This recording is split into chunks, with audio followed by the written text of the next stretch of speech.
From the Library of Congress in Washington, D.C.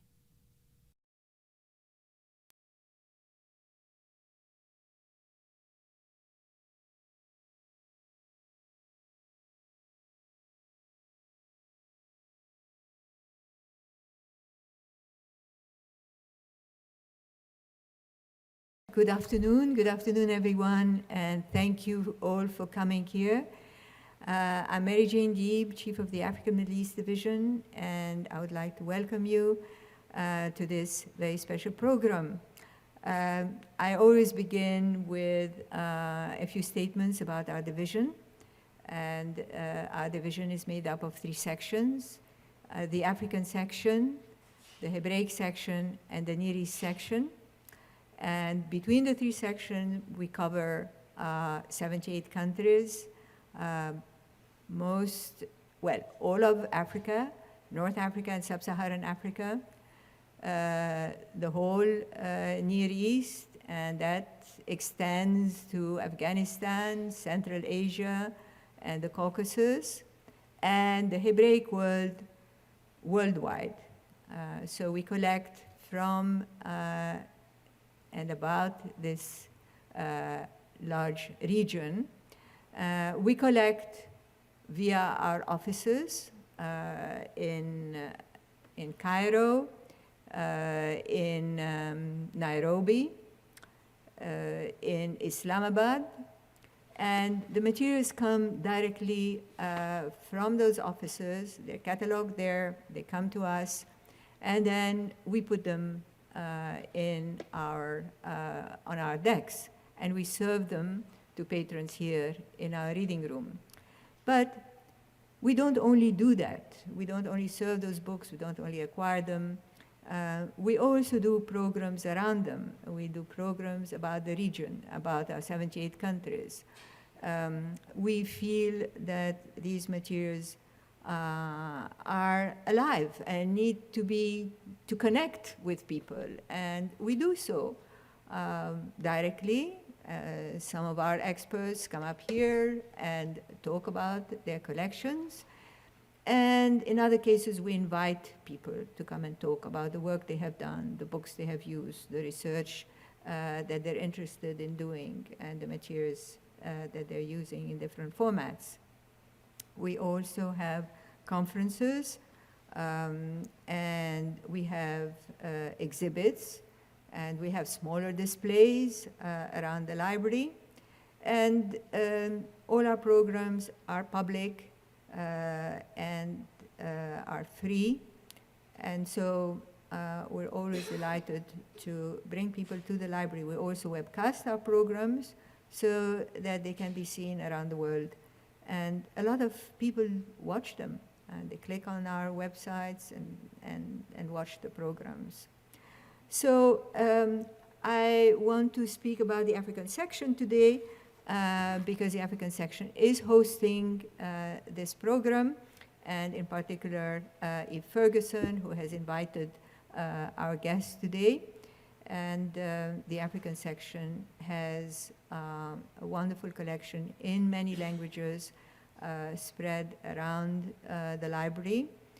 So the materials that we hold on Africa are extensive, and they are multilingual, and they're also beautifully illustrated. We have them not only in this division, but in the rare book division, in the law library, in the general collection, the Hispanic division. These materials are there for people to consult. Also, our own African specialists are scholars in their own fields. They give lectures, they publish, they do research, and they're very active participants in various professional organizations. And today, Eve has invited, and I also want to point out a very special series that we have, which is the Conversations with African Poets and Writers. And this is something that we started 4 years ago. We get award-winning poets and writers to come and discuss their work here. And recently we had Namwali Serpal, She's the 2015 Kane Prize winner for African fiction in English. We've had Chinua Achebe, Ali Mazrui, the poet laureate of South Africa, Kereopetsi Kigositsil.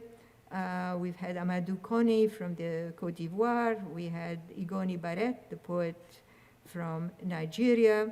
We had Omikongo Dibanga from the Democratic Republic of Congo. We had Tijan Salah, a Gambian poet. So we bring also to this series writers who are up and coming as well as established writers, and we do that with the Africa Society for the National Summit on Africa and with the Poetry Center here at the library. So I invite you all to attend our programs. And now our special program is going to be introduced by Eve Ferguson, a reference librarian here in the African section. So Eve. Good afternoon, and I want to thank you all for coming to this program today. I just wanted to mention, first of all, how Erin and I became acquainted many, many years ago. We had planned to do a collaborative exhibit on African independence with materials from the Library of Congress. That was so long ago, I don't even remember what year it was, maybe 2010. And since then, Erin and I have kept in touch, maybe sporadically, but I have kept up with the wonderful work that she's done. Erin is a fantastic photographer, obviously a great curator of this exhibit that we'll hear about, and she is also a published author of Photography in Africa, which covers the whole continent of Africa and the history of photography on the continent, which is a valiant effort, to say the very least. And she is currently working on a book on Priya Ramraka, the Kenyan photojournalist who met a very early demise. And last year I saw a great film on it, and I'm looking forward to her book. So Erin Haney is a graduate of SOAS, University of London. She's a curator, writer, and a scholar, and she partners with a number of international research collaborations, including the pioneering workshop 3PA in Porto Novo, Benin, as part of Resolution. And if anybody got the flyer, it has the website on there as well as on the screen. She's written extensively on the photography, art, and politics of Africa and maybe beyond, because I heard something about writing about burqas.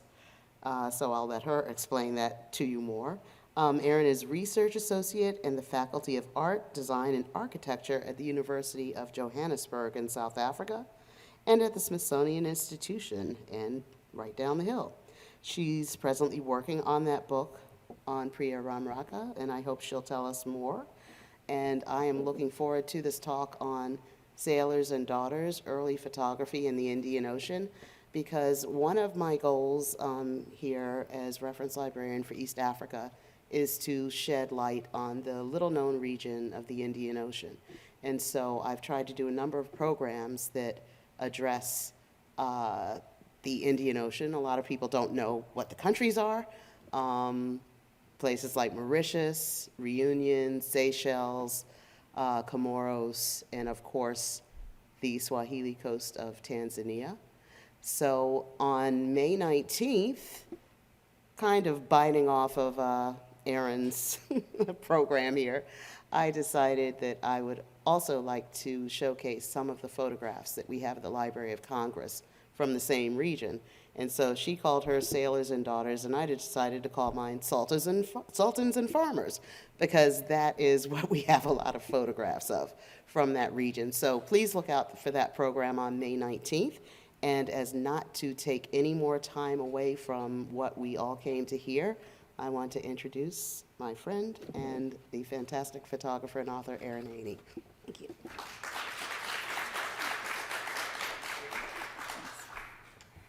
Thank you so much, Eve and Mary Jane. Thank you all for coming. I've prepared a bit of an informal talk, and I can sort of circle back to some of the earlier projects as questions come up about it.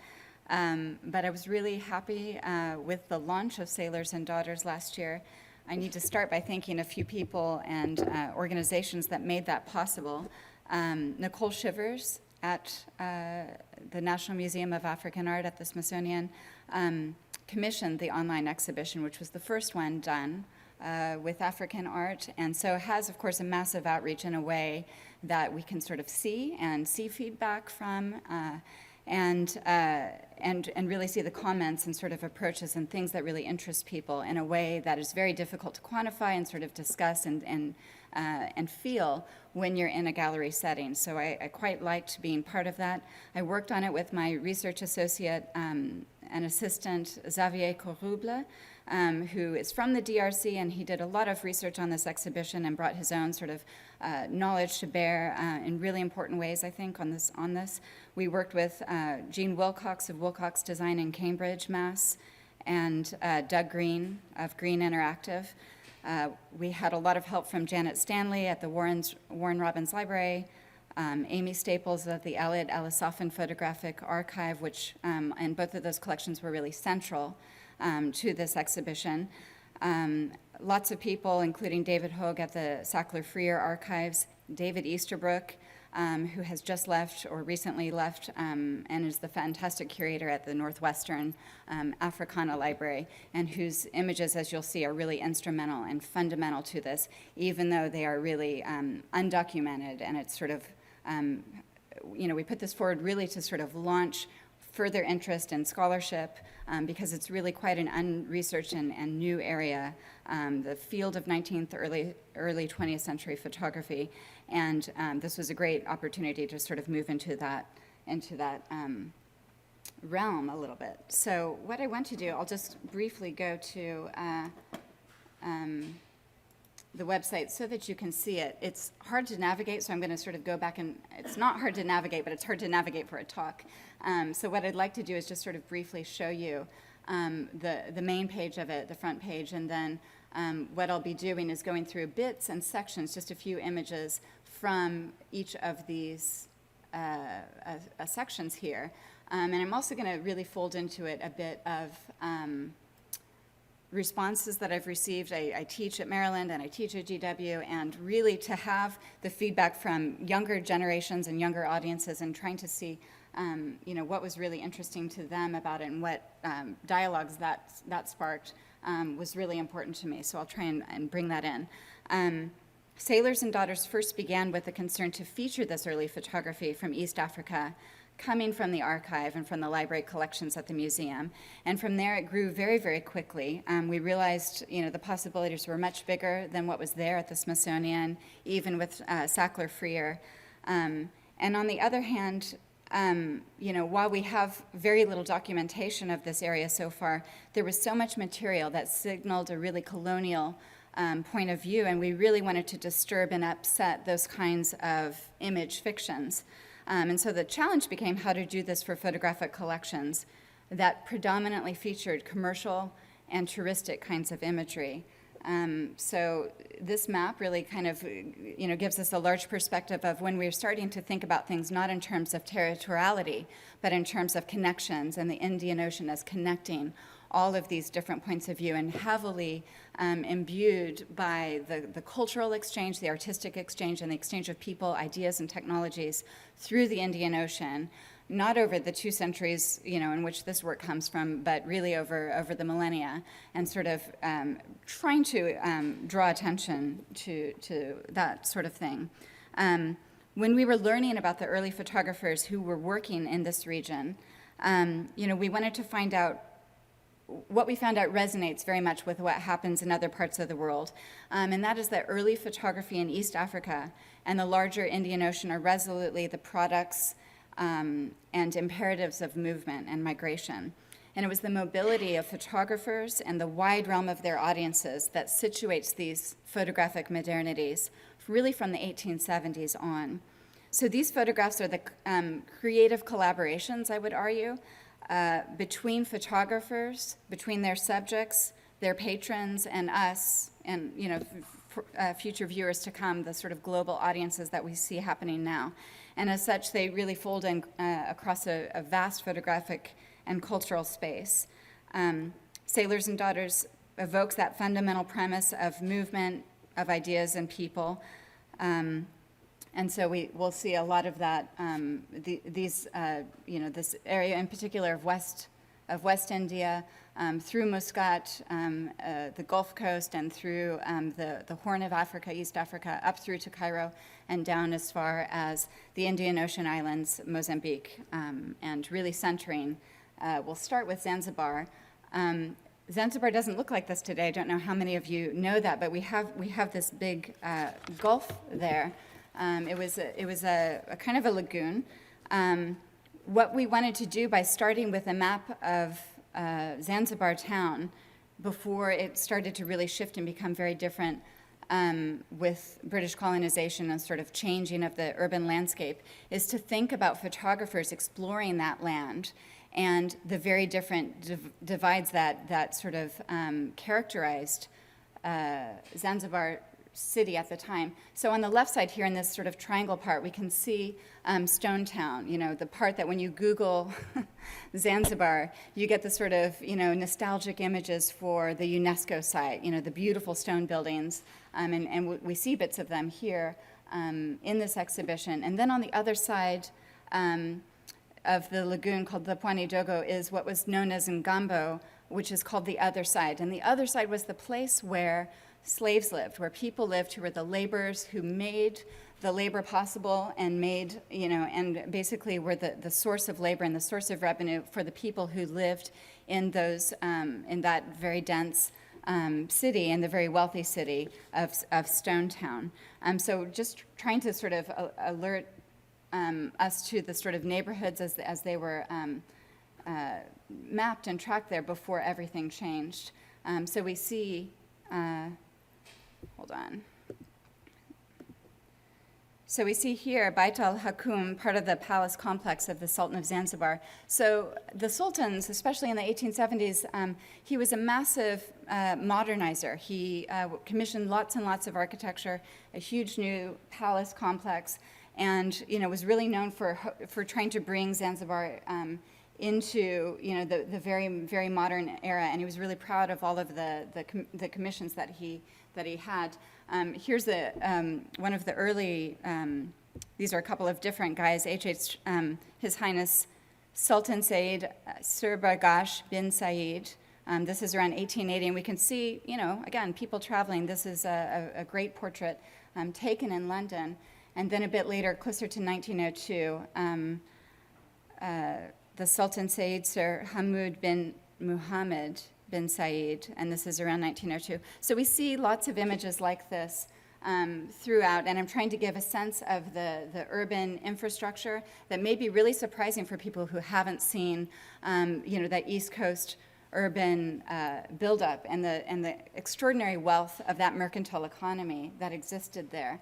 And then the people who were, who made it all possible. And the people who were the laborers and, sort of after the abolition of slavery in the 1890s were the people who managed the clove plantations and had been brought not only from the East African mainland, but also from, as far north as Ethiopia. People had come from India, of course, with the great migrations that had come from Western India. People were really coming from all over the place. Tipu Tip, how many people know who he is? The great slave trader, Tipu Tip, and his house is there. We can see that mapped in Zanzibar. He was responsible for so much of the migration of people as commodities, really, across to the Indian Ocean and through the Gulf. And then on that other side of Ngambo, we see people who, the infrastructure and the layout of the land and how people are living is, of course, quite different. And it's very, very rare to actually see images like this of people living and sort of going about their daily lives when they weren't working out on the plantations. So we see, people like A.C. Gomez, a lot of the photographers who started in Zanzibar and founded the first photo studios were not only exploring Stone Town, but they were going to Ngambo, going to the other side, and really exploring the whole countryside. And it's through their photographs that we have a sense of what Zanzibar and that area looked like, really from the 1870s.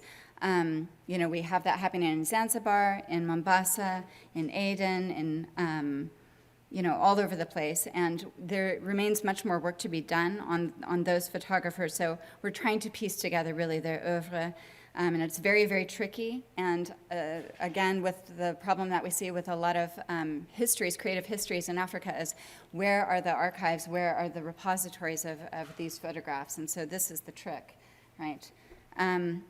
We'll move on to Charles Gilliam, who was an explorer who was moving through the North African coast and down the Swahili coast in the, to sort of map out strategic ports and French holdings along the Indian Ocean in the 1840s, so right at the start of, the sort of birth of photography. And as he moved, he had his ships and he had a daguerreotype and camera. And so what he managed to do was not only working with an artist who was sketching things, he had a photographer who was taking pictures, and we'll go into that a little bit more, but what we see here are really some of the very first daguerreotypes that were made in East Africa, and they were bound in this book that he made, this Voyage à la Côte Orientale d'Afrique. The book is actually about this big. It's huge. It's down there at the Library of Congress, down at the Warren Robins Library, down at the Smithsonian. It's about this, sort of this wide and this long. So the technological difficulty of trying to make those scans and then trying to figure out a way to make that accessible and disseminate it on a website that people could look at on their phone in Nairobi was really, really a trick. And so we tried to manage it. There's a huge amount of information there. And I really strongly encourage everybody to sort of flip through these. We have a selection of those images there. It was really a priority for us to be able to disseminate that. And these images are very compelling to me because they reveal the diversity of people who were coming from Central Africa and East Africa and then living on those coastal cities, such as Ras Hafun, Mogadishu, Zanzibar, and Mombasa. So we see them in the cities that they were living in and some of the prominent traders, which of course were the people that Gilliam was coming in contact with because that was his mission, along the coast of East Africa and further afield. What we see with this one is Swahili Family, and of course we can see these are lithographs based on the daguerreotypes that are there. These are not, of course, the original daguerreotypes. We haven't found those yet. I'm not sure that they exist. It's often the case that they don't. The rules of, the thing that I like about these portraits, their complexity, they really force us to look hard, especially when we deal with Gilliam's text, which is also there in these huge volumes, and which has been written about by my colleague a little bit, Xavier Corouble, and which is available on a site. I can show that to you. As portraits, they initially appear to be intimate and respectful. I suspect actually that the moment of photographic encounter was far more ambiguous and fraught. Gilliam convinced Swahili translators, negotiators, traders, and their families to sit for the camera, which they had to sit for a long time, we'll remember. And he wrote about those moments and how they were so widely observed by curious bystanders. And, as probably many of you are aware, the rules of Muslim modesty restricted Gilliam's access and his conversations with women. And so it was their husbands, and in some cases their masters, the people who owned them, who compelled some of the depicted women and servants to sit for Gilliam. So we see all the complexities of status and the senses of looking that are sort of going on here. So in this case, we have these portraits of the small girl on the left, on the bottom center, is actually a niece of the governor. Her name was Aziza, and she's completely decked out for her portrait. All of the jewels, everything has been sort of laid upon her. She's been completely adorned for this photographic moment. And it was watching that process of the creation of her portrait that convinced the governor eventually to sit for Gilliam. So we have these little moments of really interesting and provocative interaction that this is really only the tip of the iceberg for.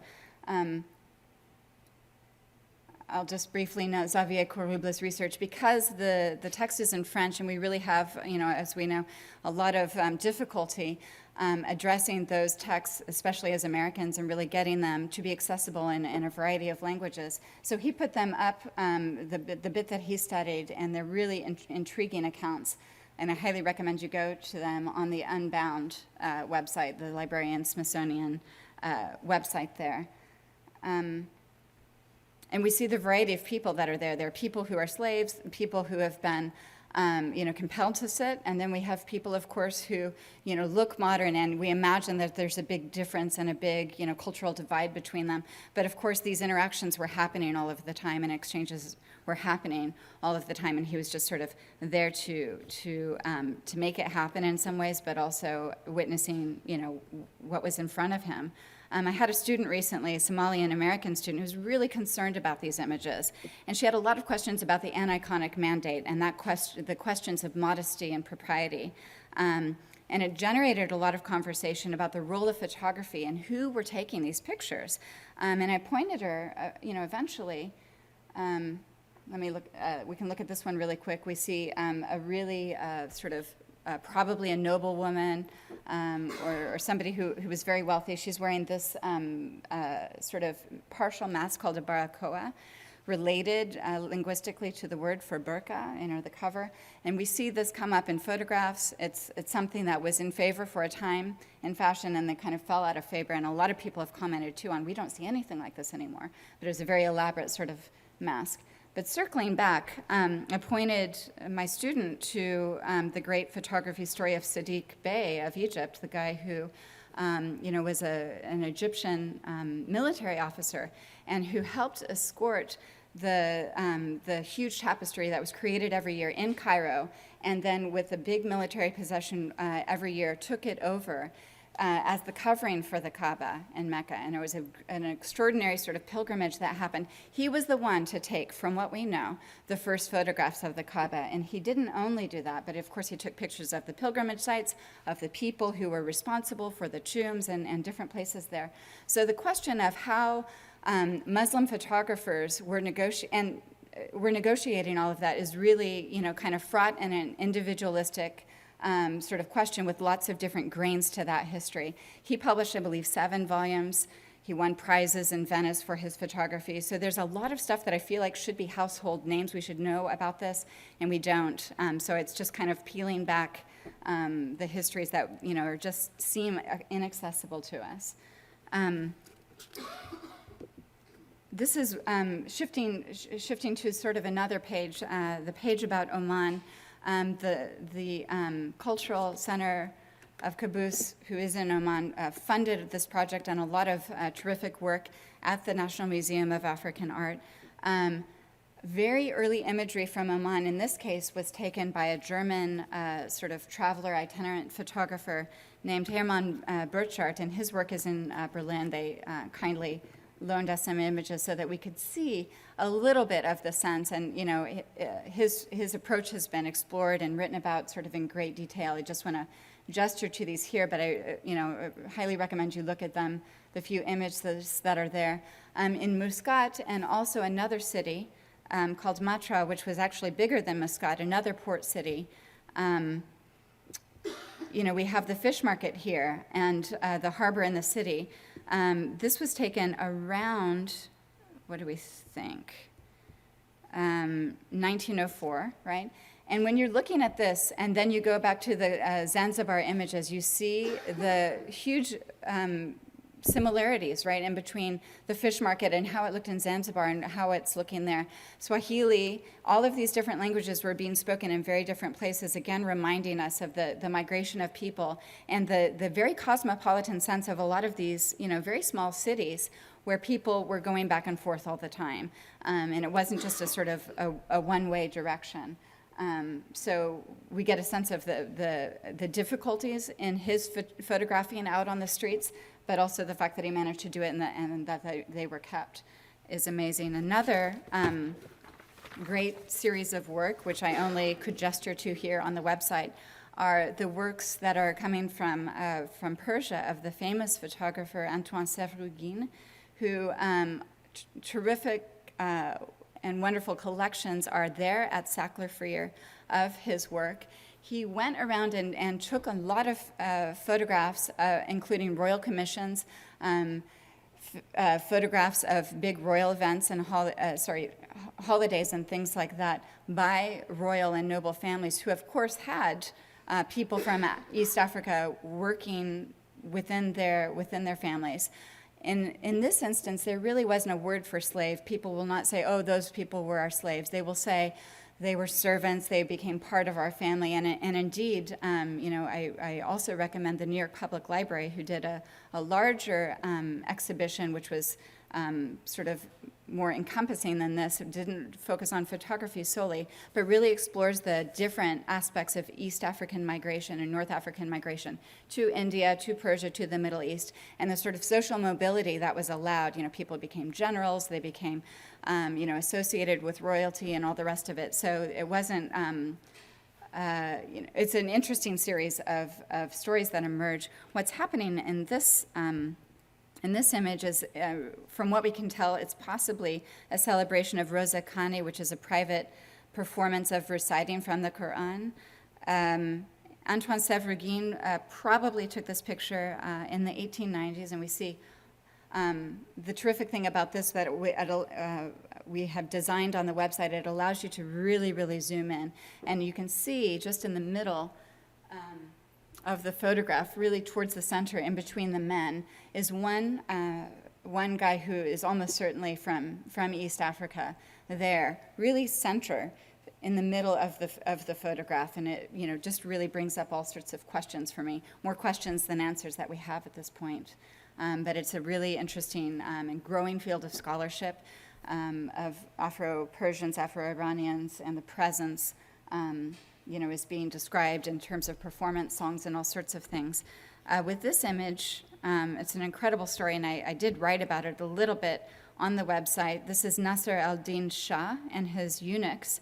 And what we have are several men. If you look closely, you can see them. I don't have a pointer, but if you look closely at their faces, you can see people who've clearly come from East Africa and were part of the cohort and sort of interior kind of, group of advisors that advised this particular Shah, who was raised far away from the court and was surrounded by this group of gentlemen. And then when he rose to power, these were his closest advisors, were people who had come from East Africa. They became wealthy landowners, and they, ascended to power in their own right. So again, a lot of biography that is just touched upon, sort of gestured to in photographs like this, but for, a lot more work sort of needs to be done for these kinds of things. One thing that has really surprised me, the reception, the interest in Dowes. Dowes, of course, are the huge, anything from a small fishing boat to huge trans-ocean-going vessels, often comprised of wood that has been sewn together. So these are boats that have been sewn, and that's how they're sort of constructed. They go across the ocean, and of course they have, they're the sort of mode of mobility connecting Asia, the Middle East, and the east coast of Africa. These are from Northwestern's collection. We don't have a lot of documentation about why photographs of these dhows were even created. Abdul Sharif, there in, he's sort of all over the place, but he's beautifully put together a number of books that make the case for the complexity of these images. And then even the construction of the dhows, the science, technology, astronomy, position of where people are, sailors are in relation to the heavens. All of this was really sort of developed and investigated by Sharif in his book on dhows. The monsoon seasons, if we remember the map, there's a seasonality to the monsoon. So people were forced to migrate on one of these boats. So say you landed from West India, and then you landed there in Zanzibar, because of the prevailing winds, you would be forced to stay there for 3 or 4 months. And this has been a factor that has been attributed to a lot of the intercultural sort of questions about, or sort of premises of cultural mixing and the cosmopolitanism that we see in East Africa and a lot of these cities. That people were there, they took wives, they learned the language, they stayed there for a long time, and then they migrated, onto the next port. And so that sort of geography that determined and created and sort of fostered those cultural exchanges has really been something that has interested and surprises a lot of people. I just briefly wanted to show you a couple images. This went completely viral in a lot of ways. It was picked up, these photographs were taken and sort of republished on so many different sites, and it was really fascinating to see this interest for people. I'm going to kind of speed it up a little bit. Indian Ocean portraits was another section that I tried to put together. This centers around the ethical stakes of photography on one hand, and also for what is, for most Americans, a really unknown situation of the so-called liberated slaves in the Seychelles and other Indian Ocean islands. So these portraits are extraordinary. They're coming from the British records of the Seychelles. So there were times when it was under British control, at times when it was under French control. And these are photographs of the so-called liberated Africans. And so what we need to know is from the 1860s, the British Navy was pursuing these slave ships that were going off the coast of East Africa and running around over to Brazil, going to India to try and carry on the slave trade, right? So the British Navy was pursuing these ships, would recapture the people that they found on those ships, and then they would put them somewhere. They would put them somewhere else. And in this case, it was the Seychelles. These guys had been headed either to Asia or to the Middle East, and they took these people who ended up in Port Victoria, the Seychelles, and they were freed. But what freedom meant in this case was installing them as indentured servants on the plantations that were owned by British people, by French people, by Creole people, the plantation owners on the islands. So when those people were passed over, that money was exchanged. That was funding the activities of the British Navy, and so really putting people from frying pan really into the fire and calling it liberation. The interesting thing to me is 1860s, these photographs are taken of these people, and what they took down as part of the sort of documentation of them is the name of the person. Sometimes it's anglicized or put into a kind of comprehensible French name, including the age of them and the person who, some translation of who their father might have been. So Galway, 9 years old, the son of Dina Kanimba, and the fact that was sort of recorded momentarily, there's not a lot of these, but that the aspect of that photographic moment during a transition from capture to another kind of capture is really, really fascinating and troubling, right? A lot of people writing about these, when they found this website where, they put it on their blog, they put it on their Pinterest site, whatever happened, all the people who were really taken by this story were interested in the pain that they felt and they read on people's faces. There's an individual aspect to that record, and there is a moment of oppression that happens at the same time, right? So if we have a portrait, but it's taken against a person's will, at a moment of duress, can we call it a portrait, right? So people continue to debate a lot of these questions. What do we see in people's faces, and what of that surpasses the conditions in which the photograph was taken? So they're fragments of this, essential narrative that we have about migration, and I think that really speaks to a lot of people here in the U.S. who don't have anything like that.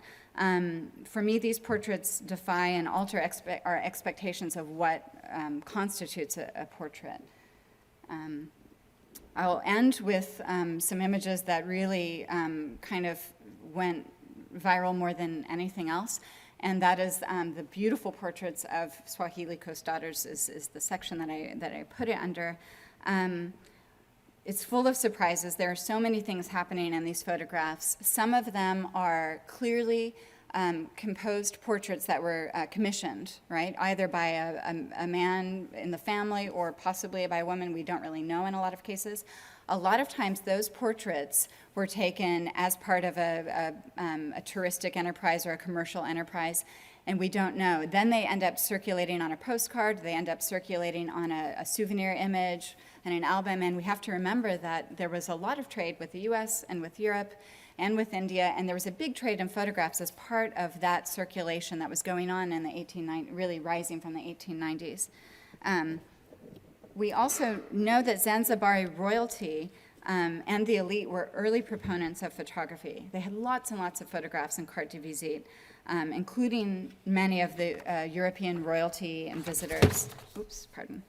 In 1883, the Sultan Bargash bin Said, the great modernizer that I mentioned earlier, created a camera obscura room in the tower of one of his new palaces, the House of Wonders. So he was really, really interested in that technology that was happening.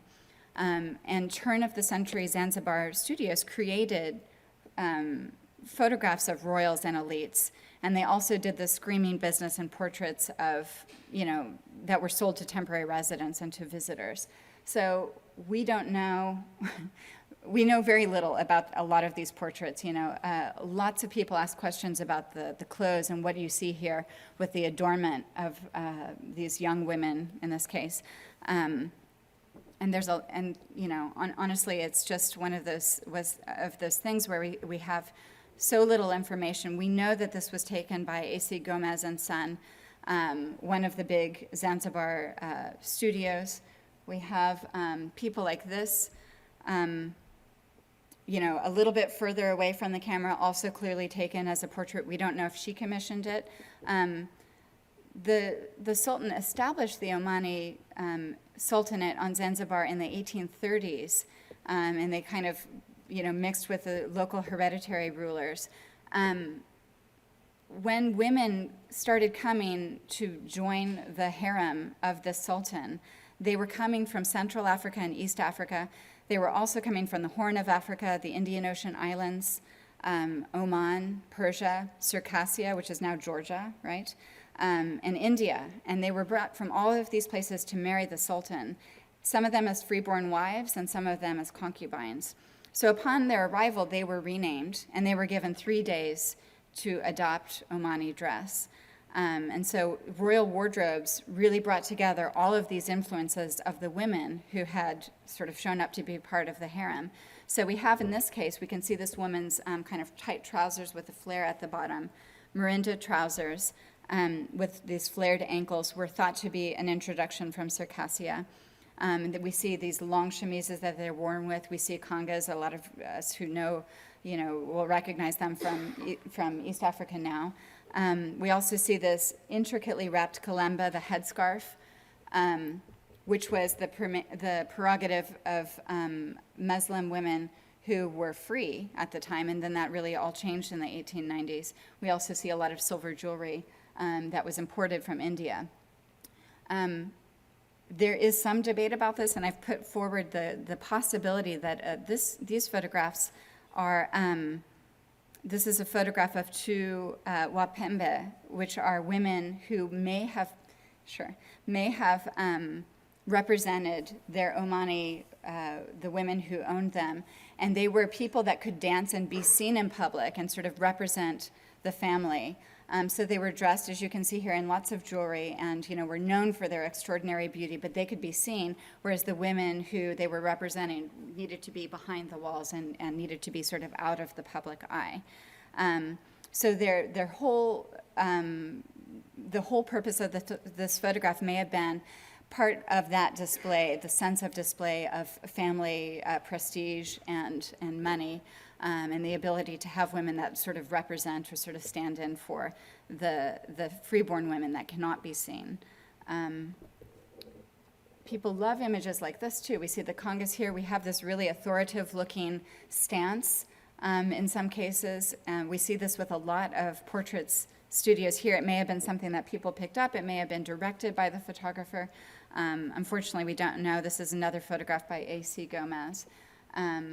we have photographs of in Zanzibar and in Mombasa, lots of different places. And again, here, from the Coutinho brothers, different engagements with the photographer that are really, really visible here. We see, on the left, this woman who's really not certain if she wants to be there, and then women, who are taken in groups, and then get labeled sort of retroactively as maybe from the Comoros because of the style of dress or their features or their skin tone.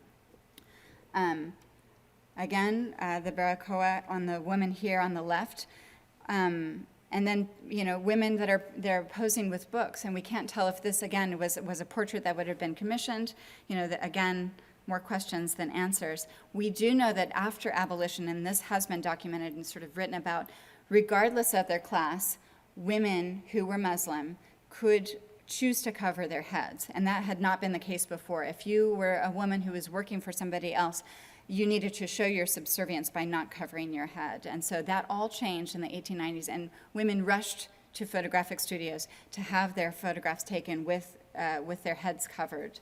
And so we see images like this, whether they're staged or whether they were privately commissioned. And then I wanted to just end with a few ways in which, we see examples of it really, really getting picked up everywhere. The nice thing, like I said, about the online is you can follow and see how people were discussing it, how it appealed to them.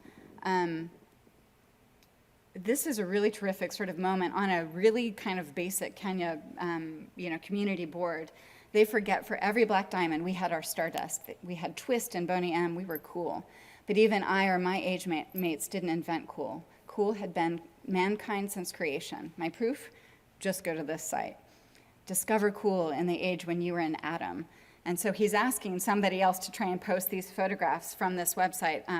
The images of the women appealed, to people in fashion, to people who are trying to reclaim or sort of reinscribe or recover images that, weren't even accessible to them, aren't available in Zanzibar, in some cases aren't available in Nairobi. These old photographs, and they do have a complex history, still appeal and are of such great interest to people. When it went up on the Washington Post, there were a lot of people contesting, like this woman is wearing the wrong kinds of clothing. We never would have seen this in Zanzibar. She wasn't covering herself in the way that we see happen. Or, we have photographs taken from the 40s and 50s. People were mentioning wedding albums and the sultan showing up at their grandparents' weddings and things like that. So it really evoked a lot of personal stories for people that we didn't expect, and is really something that you can't capture, you can't sort of quantify or discuss when you're in a gallery setting. And so I guess I would just like to end with, the senses that it went and was transmitted virtually. The images and sort of discussion about them were transmitted virtually. And then picked up by scholars and picked up by people who care about this for lots of different other reasons. And I hope that what this sparks in the end is a larger conversation and more scholarship and more sort of interest in the fact that we know that a lot of these photographs are here, and yet so much more remains to be told. And we hope that it's people from all over these places that can help to tell that tale and bring it out to all of us. So thank you so much.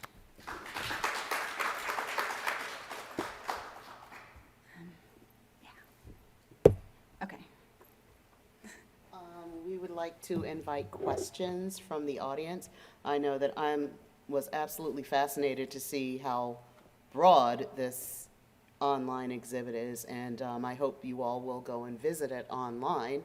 But at this point, if anybody has any questions, first of all, know that you are being webcast, and that by asking questions, you are agreeing to be a part of that webcast. So do we have any questions? Chris? So you talked about all of these kind of interactions from wide audiences. Mm-hmm. You've given a couple of examples of input that was unexpected. I was just curious if you had any other kind of crowdsourcing moments that have Interesting. that he wanted to throw out to us. Right, Because right. it's so, Yeah, it's so amazing to see how the crowdsourcing is changing right. online exhibitions. And so how do you see Right. harnessing it moving forward? It's an interesting question, and I think I'm probably the wrong person to ask about this because, well, for a couple of reasons. I'm not within the Smithsonian, so I don't get to handle the sort of central knowledge base that figures out where all of these things have gone and the kinds of conversations that it's led to. It was also, for me, a lesson in the power of publicity and the way that you have to pay for things in order to get them disseminated on the web. And so what you pick up in the UK is different than what you pick up in the US, and it's different again in Kenya and all the rest of it. We did see the way that it shot out and was sort of disseminated, and people were excited about it.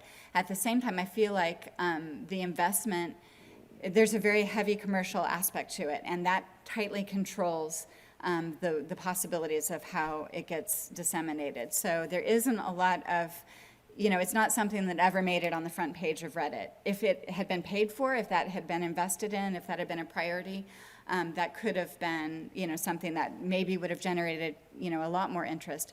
I feel like there were people who reached out to me after the Washington Post, and probably would have been even bigger, that included scholars and included people in East Africa who were already in the tech world and had their iPhone and have a really good connection. And it's not the people that are kind of like in rural spaces and really don't have time to worry about these kinds of things.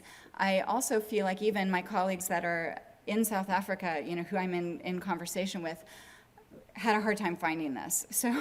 So again, it's a matter of like the algorithm that determines what allows us to see things. So I think that's a huge point where museums and institutions like this that are archives have a responsibility to try and experiment and think through the conceptual limitations of it and the way in which you can invite conversation. The other tricky thing about it is there needs to be a person who's dedicated to managing that conversation because it gets crazy very quickly. And once you're on that other side of the comments and the kind of racist comments that I didn't see, and but even putting up a comment page here would have been totally forbidden because as a federal institution, they can't manage like sort of hosting the kind of speech that could be really difficult potentially, and which happens all the time, right, democratically. So really good question. Yeah, it's huge and it needs to go further. So yes.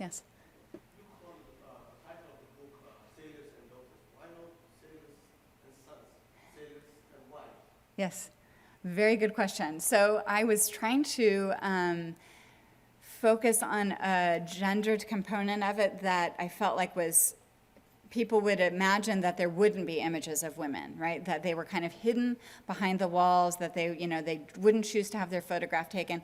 And I wanted to just kind of turn that on its head a little bit. I also felt like even, we often heard, I don't know, there are many writers, Amitav Ghosh, all sorts of people describing the migration from India to East Africa and the senses of unknown that were there, and also the fact that there were people who were going who were men and women. But we don't really have so many stories, of course, of the people who did that and who crossed or who were migrating. We do know that there were a lot of sailors. It was primarily men who were working and going across, and it would have been a very inhospitable place to be on a dhow if you were a woman, unless you were kind of segregated and part of this sort of section of the boat that, maybe was coming from India, and, you were starting your new life as an indentured servant there. So I wanted to get the sense of vulnerability, but also of presence. And it's something that I try and discuss within the writing on the exhibition, but it's really more just like an entry point. I think everybody's a daughter before they're a wife, and maybe some people are never wives. But yeah, I wanted to try and get at that, as flawed as it was. So. Any other questions? Well, I have a question, Yes. and that is, have you gotten an idea of how this is received among the people who were photographed? People from the Comoros, Seychelles. Did it evoke any kind of dialogue directly with you or indirectly? And what did the people feel about Interesting, yeah. seeing their history? Because I can Yeah. imagine that they would not have privy to a lot of those images. Right, right. I can't speak to the Comoros in particular. Sadly, we did have images that are there from the Seychelles and are from Seychelles and La Réunion's archives. I feel like that is not, I have very little sense of the way in which citizens are using that archive or those photographs in any particular way. I feel like it's more of a scholarly enterprise.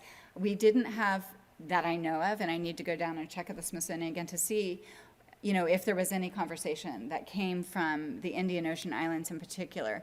I feel like the early work that I did in West Africa, this happens all the time. You constantly hear this conversation. Oh, all of our photographic history has been removed to France during decolonization. It's in Aix-en-Provence. It's not in Bamako, for example. I think it's a conversation which is just starting in a lot of these places. And the French were, you know, great archivists, as were the Brits and the South African apartheid government, right? So we have a lot of records. And the question of curating them and bringing them out, not just in a scholarly ways, but in public ways, I think is, you know, a huge imperative. And unfortunately, I don't have direct conversation or sense of the reception there. And it's do you have any friends there? You should send that. You should, anybody, just send it out. Send it. There, so. Okay. Yeah, no, I mean, even the diaspora communities, you know, it's like it gets, what I have noticed is the ephemerality of the web means you don't get a lot of deep conversation about it. It's like, look, we were cool. Check out how cool we were. And it doesn't even need to relate to your own family members or those senses. People do it, and it's a quick grab, and then they put it on, and it beautifies their website, and you want it to go deeper, and it kind of doesn't. It's the nerds and the scholars like us who really want to sort of have the deeper, you know, conversational engagement. And so that Afro-sartorial website is one of many who, you know, it's like the scholars who are trying to put the visual out there online, and maybe the algorithm allows them to sort of see this and allows other people to see it. But it's just like, oh, isn't this beautiful? And then it keeps going. So I don't know, maybe there will be different reactions. You never know. Unintended consequences, I think, are the best thing about this, maybe. And does this exhibition have an expiration date, or will it just? Yes. It's a very good question. So the dead links, like this is a thing that if you're a webmaster, I guess you know about, and I didn't know. We got rights for these images for 5 years. So it's short. There is no book, sadly. It's always difficult to make a book, and even to put this website together was a huge investment and an experimental investment for the Smithsonian. I feel like it needs to happen, and it's also a very uneven set of platforms to respond to people that I care about, the audiences that I care about, and you know who are my colleagues in different parts of the continent. You know, don't have access to it in the same ways, right? When power is a concern and all the rest of it. So we're very lucky to be here and to be able to see these things. And how do we make that more democratic and more accessible globally is still under construction. Right. And then my last question would be, you talked a little bit about working with somebody who's in our audience today on something on. Oh, yes, Manaz Rizzi. They're in the audience. No, so Grace Ali and Of Note magazine in New York, a magazine about art and activism, invited artists and writers to contribute, and Manaz was the digital artistic curator of the whole issue. She brought together the artists.